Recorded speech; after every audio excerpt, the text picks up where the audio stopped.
బులెటిన్లోకి details చూస్తే ISB Hyderabad మరో మైలురాయి అందుకుందన్నారు ప్రధాని మోడీ. ఐఎస్బీ నుంచి ఇప్పటి వరకు 50,000 మంది బయటకు వెళ్లారని, ఇక్కడి విద్యార్థులు దేశానికి గర్వకారణమని ప్రశంసలు కురిపించారు. గచ్చిబౌలిలోని ఇండియన్ స్కూల్ ఆఫ్ బిజినెస్ 20వ వార్షికోత్సవంలో ప్రధాని పాల్గొన్నారు. మోడీతో పాటు గవర్నర్ తమిళసై, కేంద్ర మంత్రి కిషన్ రెడ్డి, మంత్రి తలసాని శ్రీనివాస్ యాదవ్ హాజరయ్యారు. ఈ సందర్భంగా ఐఎస్బీ 20వ వార్షికోత్సవ చిహ్నాన్ని ప్రధాని ఆవిష్కరించారు. ఉత్తమ ప్రతిభ కనబరిచిన విద్యార్థులకు పతకాలు ప్రదానం చేశారు. 2001 నాటి ప్రధాని వాజ్పేయి ఐఎస్బీని ప్రారంభించారన్న మోడీ, నేడు ఆసియాలోనే ఐఎస్బీ టాప్ బిజినెస్ స్కూల్ అని మోడీ పేర్కొన్నారు. आज इंडियन स्कूल ऑफ बिजनेस ने अपनी गौरवमयी यात्रा के एक अहम माइलस्टोन पार किया है. हम सभी आईएसबी की स्थापना के 20 साल पूरे होने को सेलिब्रेट कर रहे हैं. आज अनेक साथियों को अपनी डिग्री मिली है, गोल्ड मेडल मिले हैं. आईएसबी को सफलता के इस पड़ाव पर पहुंचाने में अनेकों लोगों की तपस्या रही है. मैं आज उन सभी को याद करते हुए आप सभी को, आईएसबी के प्रोफेसर्स, फैकल्टी, सभी स्टूडेंट्स को, पेरेंट्स को, आईएसबी के एल्यूमनाइज को बहुत बहुत बधाई देता हूं. కేంద్రంలో మార్పు తథ్యమని సీఎం కేసీఆర్ పునరుద్ఘాటించారు. ఈ మార్పును ఎవరూ అడ్డుకోలేరని ధీమా వ్యక్తం చేశారు. 2-3 నెలల తర్వాత సంచలన వార్త వింటారని సీఎం కేటీఆర్ ప్రకటించారు. బెంగళూరు పర్యటనలో భాగంగా ముఖ్యమంత్రి కేసీఆర్ మాజీ ప్రధాని దేవేగౌడ్, కర్ణాటక మాజీ సీఎం కుమారస్వామితో భేటీ అయ్యారు. ఈ సందర్భంగా దేశంలో నెలకొన్న ప్రస్తుత పరిస్థితులతో పాటు రాజకీయ అంశాలపై సుదీర్ఘంగా చర్చించారు. ఇప్పటికే ఎందరో ప్రధానులు దేశాన్ని పరిపాలించారని, ఎన్నో ప్రభుత్వాలు రాజ్యాన్ని ఏలాయని, అయినా దేశ పరిస్థితి ఏమాత్రం మారలేదని కేసీఆర్ పేర్కొన్నారు. डॉलर के इस मुकाबला पहली बार इतिहास में बहुत बड़ा गिरावट आ चुकी है. तो इन चीज़ों के मद्देनज़र देश के युवाओं को, देश के बुद्धिजीवियों को, देश के जर्नलिस्ट भाइयों का ये फर्ज बनता है कि भारत बदले, ज़रूर बदले और ज़रूर बदलेगा. मैं इतना ही कहना चाहूँगा. I would only like to say that with honourable Deve Gowda ji, our elder leader, and Sri Kumaraswamy ji, former Chief Minister of Karnataka, we had discussed everything regarding the national politics, regarding the Karnataka politics, everything. One thing I remind you, all of my dear friends, the other day when I was there before Karnataka elections last time, I said I'll come back to the swearing ceremony of Mr. Kumaraswamy, and my words were proved to be right, and he became the Chief Minister. And this time, I assure you, there is going to be a change at the national level. None can stop it. None can stop it. बातें बहुत होते हैं, ऐसी बात नहीं है, लेकिन भारत बदलेगा. भारत को बदलना चाहिए, परिवर्तित होना चाहिए, संभावित रूप का परिणाम लेना चाहिए. इस देश को राजनीति के अलावा, नेताओं के अलावा, इज़म्स के अलावा राइज होके डेफिनेटली देश का हालत को बदलने का हर संभव प्रयास करना चाहिए. वो जैसा कुमारस्वामी जी ने कहा, उस प्रकार से 2-3 महीने के बाद आपको सेंसेशनल न्यूज़ मिलेगा. కాంగ్రెస్ మాటల పార్టీ, టీఆర్ఎస్ అంటే చేతల పార్టీ అని రాష్ట్ర ఆరోగ్య శాఖ మంత్రి హరీష్ రావు అన్నారు. ప్రభుత్వ ఆసుపత్రుల్లో పేదలకు మెరుగైన వైద్యం అందిస్తున్నామని చెప్పారు. అమీర్పేటలోని 50 పడకల ప్రభుత్వ ఆసుపత్రిని మంత్రులు హరీష్ రావు, తలసాని శ్రీనివాస్ యాదవ్ పరిశీలించారు. ఈ సందర్భంగా కాంగ్రెస్ హయాంలో 200 ఐసీయూ బెడ్లు మాత్రమే ఉండేవన్నారు హరీష్ రావు. టీఆర్ఎస్ హయాంలో 6,000 ఐసీయూ బెడ్లు ఏర్పాటు చేశామని చెప్పారు. కాంగ్రెస్ హయాంలో ప్రభుత్వ దవాఖానాలను ఎందుకు పట్టించుకోలేదని ప్రశ్నించారు హరీష్ రావు. సీఎం కేసీఆర్ విద్య, వైద్య రంగాలకు పెద్దపీట వేస్తున్నారని మంత్రులు పేర్కొన్నారు. ఈ రకంగా ఇవాళ సేవలు పెరిగినాయి. అమ్మగారు ఆరోగ్యశ్రీ గురించి మాట్లాడినారు. అసలు మీరు ఎప్పుడన్నా ఆలోచించినామా ఆరోగ్యశ్రీ గురించి? ఇవాళ ఆరోగ్యశ్రీ కింద గతంలో 2 లక్షల రూపాయలు ఒక కుటుంబానికి ఉండేది, దాన్ని ఇవాళ 5 లక్షల రూపాయలకు పెంచినాం. ఒక కుటుంబానికి ఆరోగ్యశ్రీ సేవలను 2 నుంచి 5 లక్షలకు పెంచాం. ఈ సంవత్సరంలో 3,62,000 మంది ప్రజలు ఈ రాష్ట్రంలో ఆరోగ్యశ్రీ కింద సేవలు పొందారు. ఆరోగ్యశ్రీ కింద రాష్ట్ర ప్రభుత్వం ఈ సంవత్సరంలో 850 కోట్ల రూపాయలు ఖర్చు పెట్టింది. నిన్న గీతారెడ్డి అమ్మ గారు మాట్లాడుతూ ఆరోగ్యశ్రీ పడికేసింది అంటారు, ఆరోగ్యశ్రీ సేవలు అందుతలేవంటారు. లిస్టు పంపిస్తామా? 3,52,000 మంది ఈ సంవత్సరంలో ఈ రాష్ట్రంలో ఆరోగ్యశ్రీ కింద సేవలు పొందిన పేషెంట్ల వివరాలు పంపించమంటే నీకు పంపిస్తా. 850 కోట్ల రూపాయలు ఖర్చు పెట్టినాం. రండి, ఎప్పుడన్నా ఏసీ రూముల్లోనో గాంధీ భవన్లో కూర్చుంటే మీకు కనబడదు. రండి సర్కారు దవాఖానలకు. నిత్యం నేను సర్కారు దవాఖానలే ఉంటాను. మొన్న గాంధీలో ఉన్నా, నిన్న కొండాపూర్లో ఉన్నా, ఇవాళ అమీర్పేటలో ఉన్నా. రోజు ప్రజల మధ్య ఉన్నాం. మేము పని చేయకపోతే సర్కారు దవాఖానలో తిరిగే ధైర్యం మాకుంటుందా? రోజు ఆసుపత్రుల్లో, ప్రభుత్వ ఆసుపత్రుల్లో ఉంటున్నాం మేము. ఆరోగ్యశ్రీ కింద ఒక ఏడాదిలో 850 కోట్ల రూపాయల సేవలు అందిస్తే ఆరోగ్యశ్రీ సేవలు అందించలేవు అని మాట్లాడితే మరి ఏమనాలి మిమ్మల్ని? కళ్ళుండి కూడా చూడలేని కబోదుల్లాగా ఇలా కాంగ్రెస్ పార్టీ నాయకులు వ్యవహరిస్తున్నారు అనడానికి ఇంతకంటే ఇంకేమైనా సాక్ష్యం ఉంటుందా? ప్రధాని నరేంద్ర మోడీపై టీఆర్ఎస్ ఎమ్మెల్సీ పల్లా రాజేశ్వరరెడ్డి తీవ్ర స్థాయిలో మండిపడ్డారు. తెలంగాణపై మరోసారి విషం కక్కారని నిప్పులు చెరిగారు. ప్రధాని హోదాలో ఉండి పచ్చి అబద్ధాలు మాట్లాడారని ధ్వజమెత్తారు. తెలంగాణకు ఒక్క జాతీయ సంస్థను ఇవ్వకుండా అన్యాయం చేశారని క్రోపద్రికులయ్యారు. మెడికల్ కాలేజీ, నవోదయ స్కూల్స్ ఎందుకు ఇవ్వలేదని పల్లా ప్రశ్నించారు. తెలంగాణకు కేటాయించిన ఐటీఆర్ను రద్దు చేసిన చరిత్ర మోడీ ప్రభుత్వానిది కాదా అని పల్లా ప్రశ్నించారు. ప్రధానమంత్రి మోడీ గారు తెలంగాణ వచ్చిన సందర్భంగా తెలంగాణ మీద మరలా విషం కక్కారు. తెలంగాణ అభివృద్ధి పథంలో ఉన్నా కూడా అబద్ధాలు మాట్లాడారు. అంత పెద్ద ప్రధానమంత్రి గారు ఈ విధంగా మాట్లాడడం దురదృష్టకరం. తెలంగాణ వచ్చిన 2014లోనే తెలంగాణ ప్రజలకు, తెలంగాణ ప్రాంతానికి అన్యాయం చేసే విధంగా 7 మండలాలు మరియు సీలేరు పవర్ ప్రాజెక్టును గుంజుకున్న చరిత్ర మోడీ గారిది. గత ప్రభుత్వం ఐటీఐఆర్ ఇస్తే ఐటీఆర్ రద్దు చేసిన చరిత్ర మోడీ గారిది. విభజన చట్టంలో చెప్పిన విధంగా ఒక్క ఇన్స్టిట్యూషన్ కూడా, అది ఐఐఎం కావచ్చు, గిరిజన యూనివర్సిటీ కావచ్చు, సైనిక స్కూల్ కావచ్చు, లేక కొత్త జిల్లాల్లో నవోదయ స్కూళ్ళు కావచ్చు, మెడికల్ కాలేజీలు కావచ్చు, ఒక్క ఇన్స్టిట్యూషన్ కూడా గత 8 సంవత్సరాల్లో ఇవ్వకుండా తెలంగాణకు అన్యాయం చేసింది మోడీ గారు.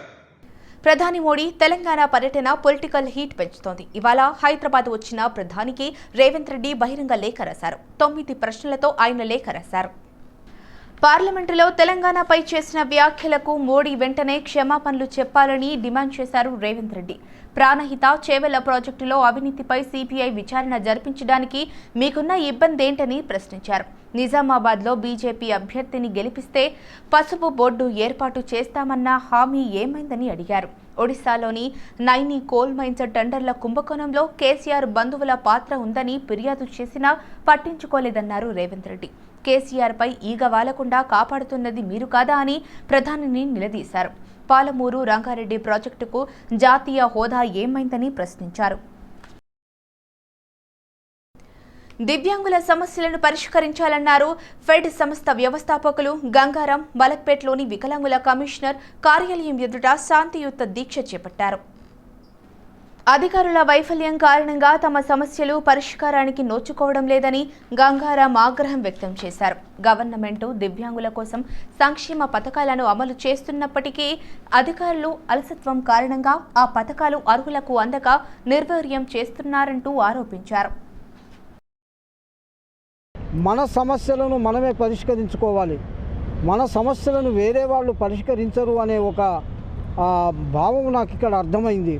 ఆ శైలజ గారు నార్మల్గా ఉండి మమ్మల్ని ఎండలో కూర్చోబెట్టి కనీసం మాకు ఏది కూడా అంటే లీవ్ పెట్టుకోవడం, ఈరోజు ఆమె అట్టర్లీ ఫెయిల్ అయినట్టుగా నేను ప్రకటిస్తున్నాను.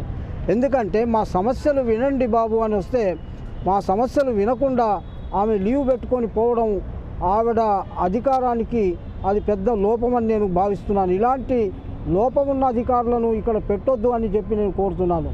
ఎవరు కూడా అధికారులు లేకుండా వీళ్ళు వికలాంగులు ఏం చేస్తారు, వికలాంగులు మాట్లాడుకుంటారు వెళ్ళిపోతారనే నిర్లక్షణ భావంతో వాళ్ళు వ్యవహరిస్తున్నారు. ఇది ప్రభుత్వం దృష్టికి వెళ్ళాలి. ప్రభుత్వం ఇచ్చిన పథకాలను అమలు చేయని అధికారుల మీద మా పోరాటం జరుగుతుంది ఈరోజు. రంగారెడ్డి జిల్లా బడంపేట మున్సిపల్ కార్పొరేషన్ 13వ వార్డు సుల్తాన్పూర్ గ్రామంలో విద్యాశాఖ మంత్రి సబితా ఇంద్రారెడ్డి పర్యటించారు. ఆమెకు స్థానికులు ఘన స్వాగతం పలికారు. ఇండియన్ ఆయిల్ సంస్థ నూతనంగా ఏర్పాటు చేసిన పెట్రోల్ బంకును మంత్రి సబితా ప్రారంభించారు. ఆమెతో పాటు ఈ కార్యక్రమంలో ఎంపీ రంజిత్ రెడ్డి, మేయర్ పారిజాత నరసింహారెడ్డి, కార్పొరేటర్లు వంగేటి లక్ష్మీ లక్ష్మారెడ్డి, అశ్విన్ రెడ్డి తదితరులు పాల్గొన్నారు.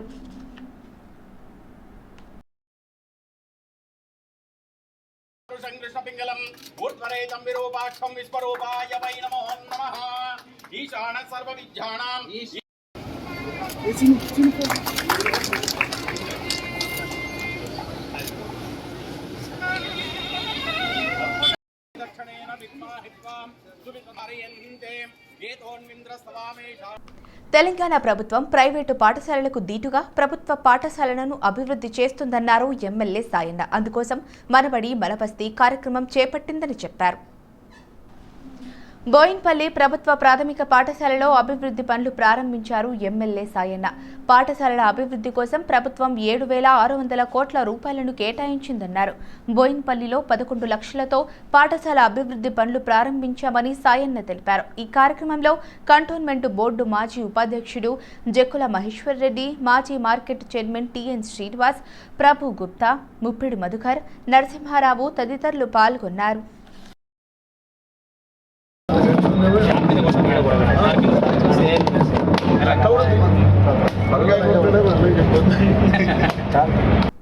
అల్విన్ కాలనీ డివిజన్ పరిధిలోని ఎల్లమ్మ చెరువులోని గుర్రపు డెక్క వ్యర్థాలను తొలగించారు పారిశుద్ధ కార్మికులు. ఫ్లోటింగ్ ట్రాక్ కలెక్టర్ యంత్రాన్ని కార్పొరేటర్ దొడ్ల వెంకటేష్ గౌడ్ ప్రారంభించారు. జీహెచ్ఎంసీ ఎంటమాలజీ విభాగం ఆధ్వర్యంలో ఎల్లమ్మ చెరువులో గుర్రపు డెక్క ఆకును తొలగించారు. ఈ సందర్భంగా స్థానికంగా ఉన్న దోమల సమస్య తగ్గి చెరువు పరిసరాలు ఆహ్లాదకరంగా కనిపిస్తాయని కార్పొరేటర్ చెప్పారు. ఈ కార్యక్రమంలో డివిజన్ అధ్యక్షులు సమ్మారెడ్డి, ఎస్టీ సెల్ అధ్యక్షులు వెంకటనాయక్, పోషెట్టి గౌడ్, ఎంటమాలజీ ఏఈ ఉషారాణి పాల్గొన్నారు.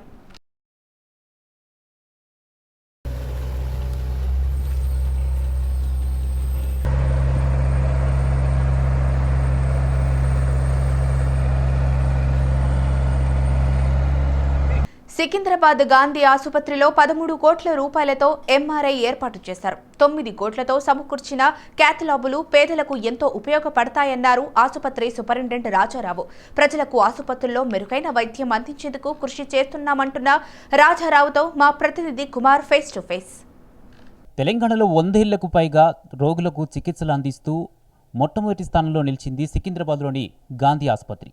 మరి గాంధీ ఆసుపత్రిలో 13 కోట్ల రూపాయలతో ఎంఆర్ఐ, 9 కోట్ల రూపాయలతో క్యాత్ ల్యాబ్ను ఏర్పాటు చేయడం రోగులకు కొంతవరకు వరంగానే చెప్పొచ్చు. అలాగే ప్రైవేట్ ల్యాబ్స్తో పోల్చుకుంటే ప్రైవేట్ ల్యాబ్స్లలో ఎక్కువ శాతంగా అంటే 5,000 నుంచి 9,000 వరకు వసూలు చేస్తున్నారు ఒక్క ఎంఆర్ఐ స్కాన్కి అని చెప్పేసి ఇప్పటికీ మనకు తెలుస్తుంది. అంటే ఈ సిచ్యువేషన్లో గాంధీలో ఎంఆర్ఐ క్యాత్ ల్యాబ్ ఏర్పాటు చేయడం రోగులకు ఎంతో కొంత వరంగానే చెప్పొచ్చు. మరి దీనికి సంబంధించి ప్రస్తుతానికి మనతో పాటు గాంధీ ఆసుపత్రి సూపరింటెండెంట్ రాజారావు గారు మనతో పాటు ఉన్నారు. ఆయన అడిగి మరిన్ని విషయాలు తెలుసుకుందాం. గాంధీ హాస్పిటల్లో ఇంతకు ముందు కూడా సిటీ ఎంఆర్ఐ కానివ్వండి, లేకపోతే క్యాత్ ల్యాబ్ కానీ ఇవన్నీ కూడా మనకి ఇంతకుముందు కూడా ఉన్నాయి. కాకపోతే ఈ ఎంఆర్ఐ అనేది దాని లైఫ్ 15 years అయిపోయింది మనకు వచ్చి. సో ఈ కోవిడ్ రావటం వల్ల అది మొత్తానికే పని చేయకుండా పోయింది. తర్వాత ఈ క్యాత్ ల్యాబ్ కూడా అలాగే దాని లైఫ్ 10 years దాటిపోయి ఆ ఉన్నది పని చేయకపోవటం వల్ల ఈ రెండు కూడా ప్రభుత్వం గుర్తించి దీనికి ఇమీడియట్గా ఏమన్నా చేయాలి అని కొత్త మిషన్స్ ఎంఆర్ఐ ఒకటి, క్యాత్ ల్యాబ్ ఒకటి శాంక్షన్ చేయడం జరిగింది. దాన్నే మనం మొన్న ఓపెన్ చేసుకోవడం జరిగింది. దీనివల్ల ఎంఆర్ఐ మనకి కనీసం రోజుకి 20 నుంచి 25 ఎంఆర్ఐ స్కాన్లు తీసే అవకాశం మనకు కలుగుతుంది. ఈ ఎంఆర్ఐ మీకు తెలుసు బయట తీసుకుంటే 5,000 నుంచి 12,000, 13,000 వరకు ఆ ప్రొసీజర్ని బట్టి ఆ తీసే పార్ట్ని బట్టి ఇంత ఖర్చు అవుతుంది మనకి. అటువంటిది 20-25 ఎంఆర్ఐలు పర్ డే మనకి ఫ్రీగా వితౌట్ ఈవెన్ ఒక్క పైసా కూడా ఖర్చు లేకుండా మనకు ఫ్రీగా అవుతుంది. తర్వాత ఈ క్యాత్ ల్యాబ్కి సంబంధించి కూడా ఈ హృద్రోగానికి సంబంధించి కార్డియాక్ ప్రాబ్లమ్స్ తోటి ఎవరన్నా వస్తే యాంజియోగ్రామ్ చేయడానికి కానీ, లేకపోతే స్టెంట్లు వేయటానికి కానీ, లేకపోతే మనం ఓపెన్ హార్ట్ సర్జరీ చేసే ముందు ఈ ప్రొసీజర్స్ చేయడానికి కానీ, లేకపోతే లోపల పేస్ మేకర్స్ అంటాము, లేకపోతే బలూన్ వాల్వ్ ఇట్లా చాలా ప్రొసీజర్స్ ఉంటాయి, కార్డియాక్ ప్రొసీజర్స్. ఇవన్నీ కూడా క్యాత్ ల్యాబ్ రావటం వల్ల మనకి ఫ్రీగా అయ్యే అవకాశాలు ఉంటాయి. ఇప్పుడు మనం చూసుకుంటే యాంజియోగ్రామ్కి బయట మనకి 20,000 నుంచి 25,000 వరకు ఒక్కొక్క యాంజియోగ్రామ్ ఖర్చు అవుతుంది. అది ఇప్పుడు మనకు ఫ్రీగా అవుతుంది.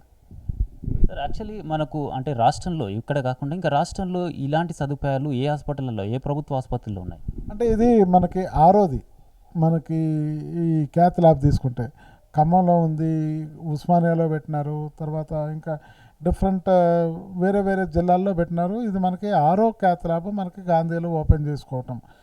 సో అంటే త్రూ అవుట్ ద తెలంగాణ 6 సెంటర్స్లో మన క్యాత్ ల్యాబ్ అది గవర్నమెంట్ హాస్పిటల్లో ఉన్నాయంటే డెఫినెట్గా సర్వీసెస్ విల్ ఇంప్రూవ్. ఇప్పుడు MRI scan and cath lab వీటికి సంబంధించి మొత్తంగా అంటే ఎన్ని ఇయర్స్ వరకు ఎక్స్పైర్ అయి ఉంది? దీని మెయింటెనెన్స్ బాధ్యతలు ఎవరు తీసుకుంటున్నారు? ఎవరు మెయింటెనెన్స్ చేస్తారు?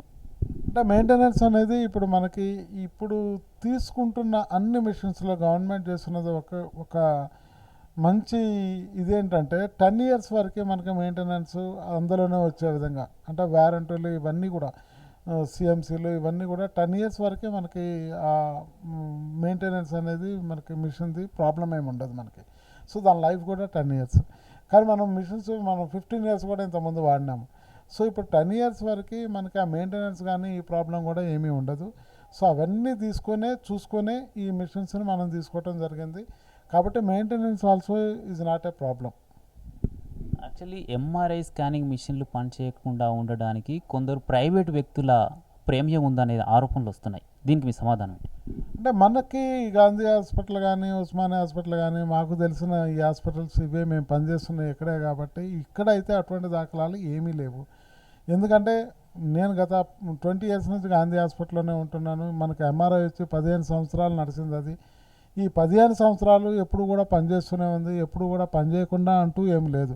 దాని లైఫ్ అసలు అయితే 10 years. మనం 15 సంవత్సరాలు వాడినాం. 15 సంవత్సరాలు అప్పుడు కూడా కోవిడ్ రావటం వల్ల 2 సంవత్సరాలు అది వాడకపోవటం వల్ల అది రిపేర్ చేయాలంటే దాని లైఫ్ 10 years దాటిపోయింది కాబట్టి కండెమ్ చేయాల్సిన పరిస్థితుల్లో దాన్ని ఆపేసాం. కానీ ఇప్పుడు ప్రైవేట్ వాళ్ళు ఆపితే ఆగేదో లేకపోతే అటువంటి సిచ్యువేషన్ ఏముండదు.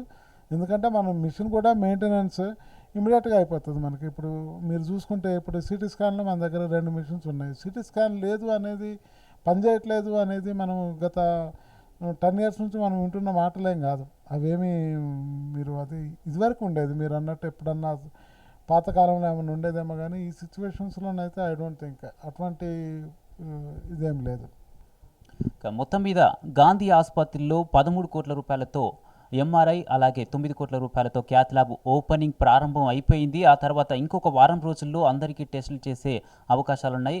ఇన్స్టాలేషన్ టైం కోసం ఇంకో వారం వీక్ వరకు టైం పడుతుందని చెప్పేసి అంటున్నారు. అయితే రోజుకు ఎంఆర్ఐ స్కాన్ దాదాపు 20 నుంచి 25 మంది వరకు రోగులకు అందుబాటులో ఉంటుందని చెప్తున్నారు సూపరింటెండెంట్ రాజారావు గారు. మేడ్చల్ జిల్లా గట్కేసర్ టౌన్లో హనుమాన్ శోభాయాత్ర ఘనంగా జరిగింది. హనుమాన్ జయంతిని పురస్కరించుకొని బజరంగ్ దళ్ నేతలు నగరంలో శోభాయాత్ర నిర్వహించారు. శివారెడ్డిగూడ హనుమాన్ దేవాలయం నుండి హనుమాన్ శోభాయాత్ర ప్రారంభమై గట్కేసర్ టౌన్ వీధుల గుండా సాగింది. స్థానిక మున్సిపల్ చైర్మన్ పావని జంగయ్య యాదవ్ శోభాయాత్రలో పాల్గొన్నారు. ఈ ప్రోగ్రాంలో ఎలాంటి అవాంఛనీయ సంఘటనలు చోటు చేసుకోకుండా పోలీసులు బందోబస్తు ఏర్పాటు చేశారు.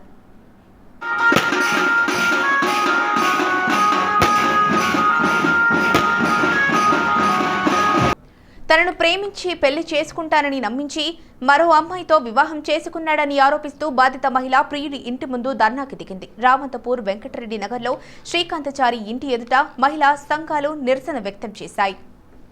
శ్రీకాంతచారి అదే కాలనీకి చెందిన లక్ష్మి గత 12 సంవత్సరాలుగా ప్రేమించుకుంటున్నారు. లక్ష్మిని పెళ్లి చేసుకుంటానని నమ్మించాడు.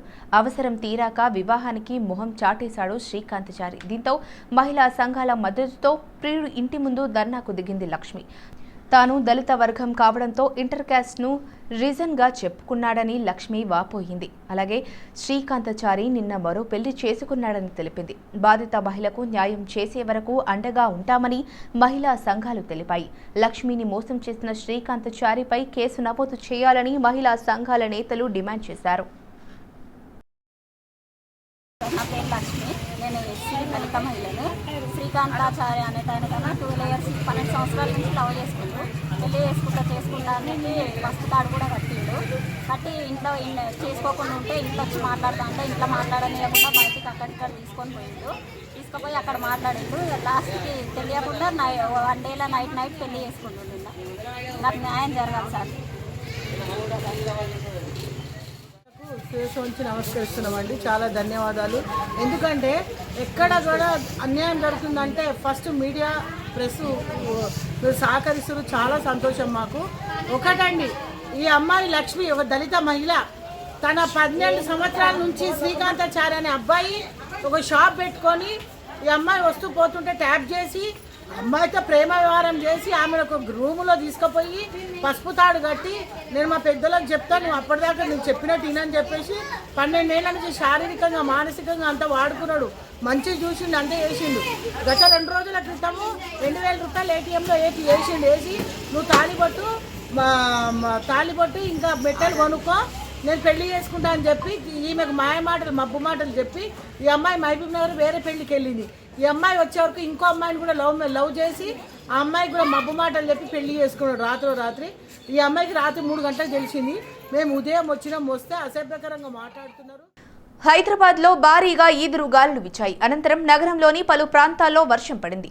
ఎండల వేడికి ఒక్కసారిగా ప్రజలకు ఉపశమనం కలిగింది. గాలి దుమారానికి నాంపల్లిలోని ఆర్డీఓ కార్యాలయ సమీపంలో నిర్మాణంలో ఉన్న ఓ భవనం నుంచి ఇనుప రేకులు ఎగిరి వాహనాలపై పడ్డాయి. ఈ ఘటనలో 3 కార్లు ధ్వంసం కాగా 2కి స్వల్పంగా గాయాలయ్యాయి.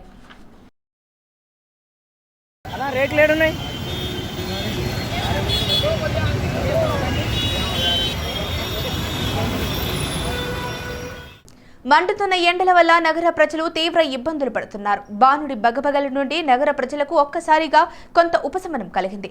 వాతావరణం చల్లబడింది. ఈదురుగాలులతో వర్షం కురిసింది.